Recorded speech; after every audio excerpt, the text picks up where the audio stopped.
Hello and welcome. In this video, I'm going to be talking about the newly released series on Prime Video, Lord of the Rings, The Rings of Power. There are a lot of different thoughts and opinions going around about this series, and I figured with most of your guys' knowledge of my love and appreciation for the Lord of the Rings films and the world, all that kind of stuff, you would be interested in hearing my thoughts, and I really wanted to share my thoughts on the series as well. So stick around and we'll get started.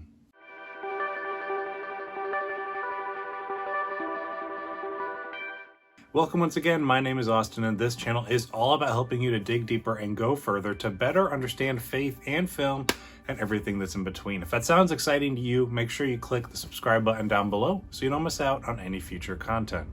Now, like many others, The Lord of the Rings, The Rings of Power is a series that I've been looking forward to for well over a year, if not 2 or 3 years. Ever since we first kind of heard development of it, I was always excited that we would get another opportunity to explore the world of Middle-earth and its stories and characters all through the lens of filmmaking, because I love the Lord of the Rings movies, consider them my favorite movies of all time.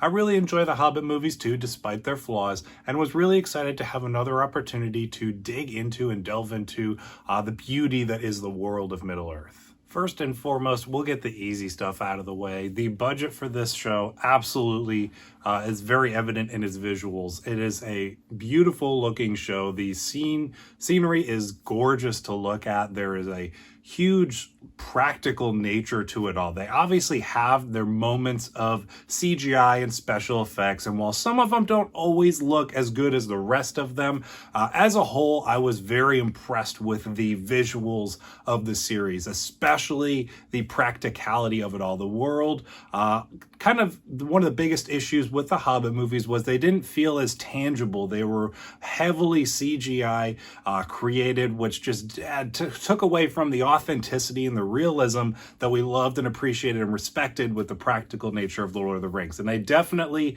kind of found a perfect mix of the two here, using the visual effects of CGI when necessary, but as often as they could using those practical set pieces, props, creatures, all that kind of stuff, and it really felt hands-on and tangible, like you could just reach in and walk into this world and touch and feel each and every part of it. So I totally appreciated the practicality, the tangibility of it all with the visual style. The cinematography is great. There's these huge sweeping shots of beautiful landscapes, beautiful cities, and just the visuals of the movie, or of the series, even though it looks like a movie, is something they absolutely nailed fantastically, in my opinion. Now, what is a world without its characters? The characters I really like so far. There's a lot of them, so it's a little overwhelming at first because aside from Galadriel and Elrond, all of these characters are new to us. And even Elrond and Galadriel,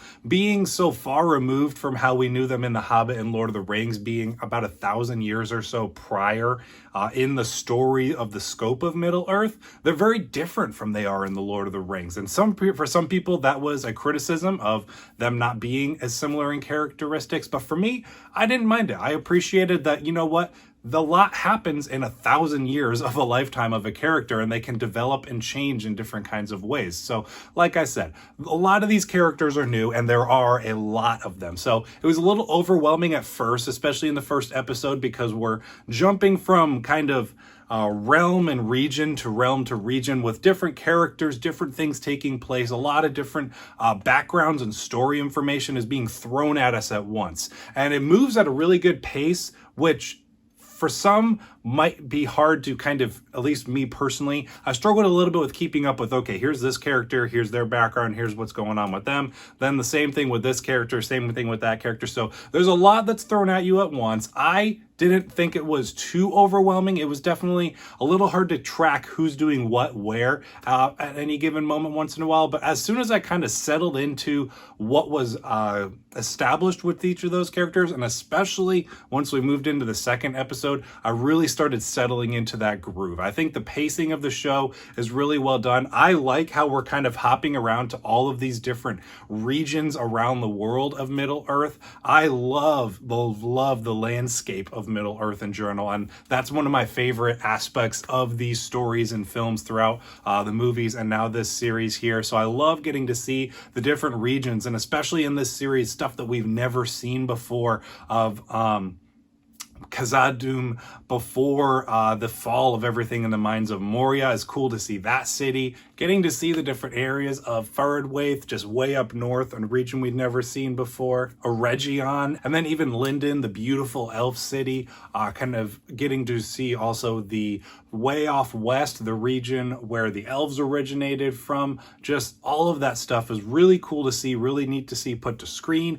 Beautiful visuals, like I said, with it all, and just the tangibility of it all, especially like the Southlands with the Harfoots. Really cool to see kind of where they are.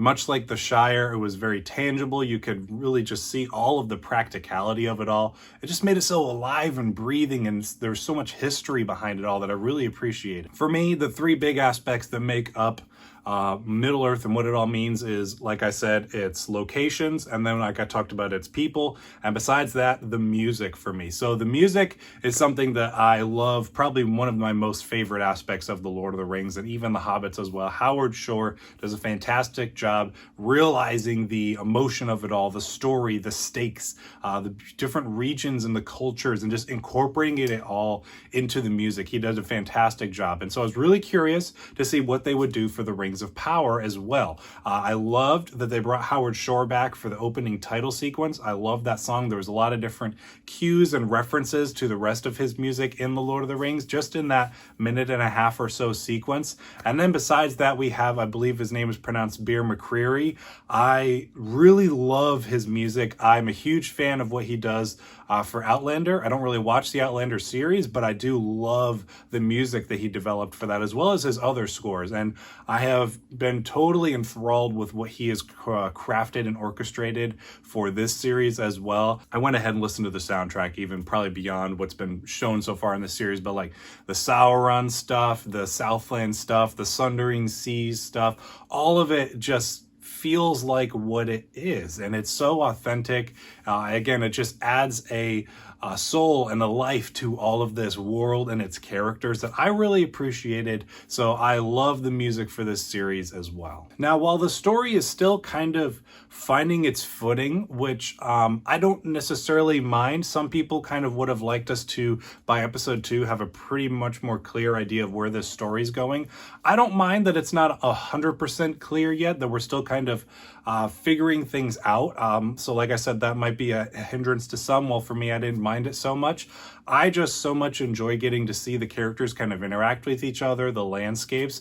Some of my favorite pairings so far of characters and whatnot have definitely been Elrond and Balin. I really like their dynamic, and you can tell that there's a lot of history between their characters, and the way that they're kind of looking back on it and exploring it's really fun. And so just some of the more fun dialogue and interesting storytelling that's happening. I also like Arondir and Bronwyn's characters' stories so far. The kind of the elf and the human, they're kind of somewhat filling not the role of, but a similar premise to the elf and human relationship, kind of like with Arwen and Aragorn in the Lord of the Rings series. But so far, I like their chemistry. They have good chemistry together. I think he's a really cool character. I love his armor. His character design's really interesting. And I'm really curious to see what they're going to do with their characters and her son Theo with this remains of a sword that he has.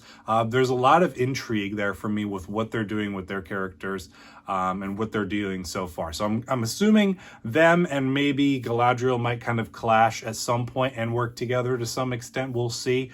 But I'm really interested in their storyline. And then also with Elrond, the story of him and Balin, as well as Celebrimbor. I was super excited to hear that Celebrimbor was going to be in the series because I'm a huge fan of the Middle-earth Shadow of Mordor game. I liked Shadow of War as well.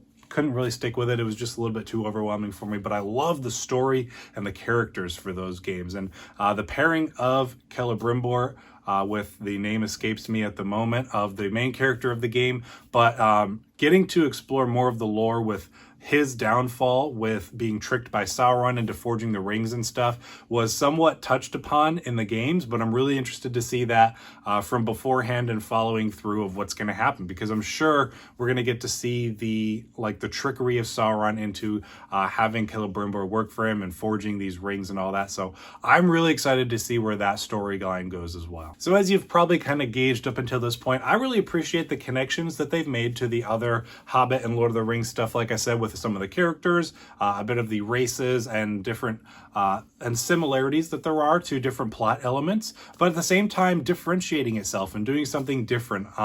Much more gritty Lord of the Rings stuff is what we're used to, where this is a little bit more glossy. It's a time of perceived peace amongst Middle Earth. So it's interesting to see that kind of dynamic and the different contrast that there is between those separate stories and those different time periods. So I like that they're differentiating itself. And as far as the Tolkien inspiration behind it all, some people were critical of them more basing it upon the appendices and historic events rather than narrative tales and stories written by J.R.R. Tolkien. I can totally understand and see that criticism, and maybe that will start to bother me at some point, but I'm much more primarily a fan of Lord of the Rings through the films. I do like The Hobbit. I've read The Fellowship of the Ring. I haven't read the rest of the Lord of the Rings books yet. I'm just much more of a Lord of the Rings fan through the films rather than the books, though I do love and appreciate reading up on the lore of the world of Middle-earth through Tolkien's works. And I got this atlas here that I pulled out while I was watching the show to look up different regions and maps and stuff at the Second Age, because I'm much more familiar with the Third Age. So as much as I'm a fan through the films, I really love the literary lore as well. So I like that they're crafting a story around historic events rather than just straight up adapting a story. I think it gives them a little more creative freedom to kind of make it their own. And so far, I appreciate and don't mind it so far, and I quite like it. So for me, from the first episode, I was swept back into the world. I loved being drawn back into the world of Middle-earth and all that it contains. Like I said, I pulled out my atlas within the first episode just to get a better idea of where they were going, how all of these different areas connected, because I loved how they were showing the graphics of Middle-earth, seeing the different maps and locations of where each and every of the characters was, what they were doing. I like tying all that kind of stuff together with maps and stuff, especially when it comes to Lord of the Rings stuff. And though it can be a little confusing at times, I'm just loving the globe-trotting nature of it all, being able to hop around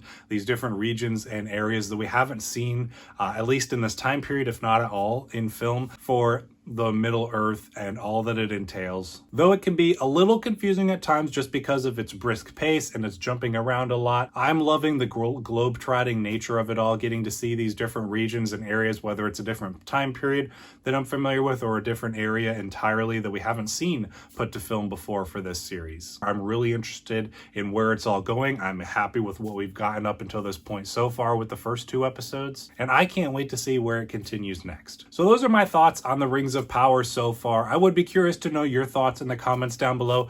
Obviously, everyone's going to have different opinions on this one because it's been a very divisive series up until this point, so please try to be as respectful as possible. I welcome both positive and negative opinions on it, but I'm just happy to be back in the world of Middle-earth and Lord of the Rings and exploring it, and I really enjoy what's been shown to us so far and look forward to what's next. So thank you for checking out this video. Thank you for sticking around to the end. I will see you in the next one.